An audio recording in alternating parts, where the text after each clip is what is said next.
తెలంగాణలో బీఆర్ఎస్ తో పొత్తు ప్రసక్తే లేదన్నారు బీజేపీ ఎంపీ లక్ష్మణ్. పార్లమెంట్ ఎన్నికల్లో బీజేపీ ఒంటరిగానే 17 స్థానాల్లో పోటీ చేస్తుందన్నారు.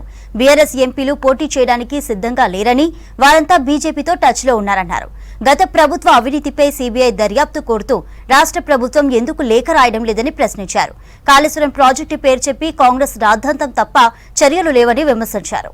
బీఆర్ఎస్ పుట్టినప్పటి నుంచి ఈ రాష్ట్రంలో దాదాపు 2000 ఏ ఒక్క ఎన్నికలైనా బీజేపీ బీఆర్ఎస్ తో కలిసి పోటీ చేసిన దాఖలాలు ఉన్నాయా? ఇదే కాంగ్రెస్ బీఆర్ఎస్ మీరు కలిసి స్థానిక సంస్థల్లో పోటీ చేశారు, అధికారాలు పంచుకున్నారు, అసెంబ్లీలో పోటీ చేశారు, రాష్ట్రంలో అధికారాలు పంచుకున్నారు, కేంద్రంలో కాంగ్రెస్ ప్రభుత్వంలో యూపీఏ ప్రభుత్వంలో కేసీఆర్ స్వయంగా కేంద్ర మంత్రిగా కొనసాగినాడు. ఇవన్నీ కూడా ప్రజలు గమనించారు. కాబట్టి మీరు మొన్న ఎన్నికల్లో కూడా ఒక తప్పుడు ఒక నేరేటివ్ క్రియేట్ చేసి ఆ రకంగా కాంగ్రెస్ లబ్ధి పొందింది. కాబట్టి ఇప్పుడు ఆ గ్యారెంటీల సంగతి తేలిపోతున్నది. మీ అవకాశం ఎందుకు ఇవాళ కాళేశ్వరం మీద ఇంత రాద్ధాంతం చేస్తున్న వాళ్ళు ఇవాళ కేంద్ర ప్రభుత్వానికి దాన్ని సిబిఐ ద్వారా విచారణ జరపండి చెప్పి ఎందుకు రాయలేకపోతున్నారు?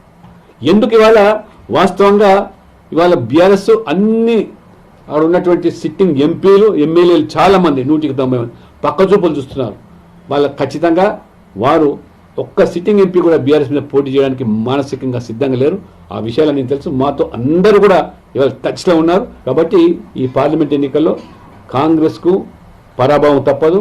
అదే రకంగా బీఆర్ఎస్ కూడా ఇవాళ బీఆర్ఎస్ మొత్తం ఇవాళ తెలంగాణలో కనుమరుగు మునిగిపోయిన పడవ.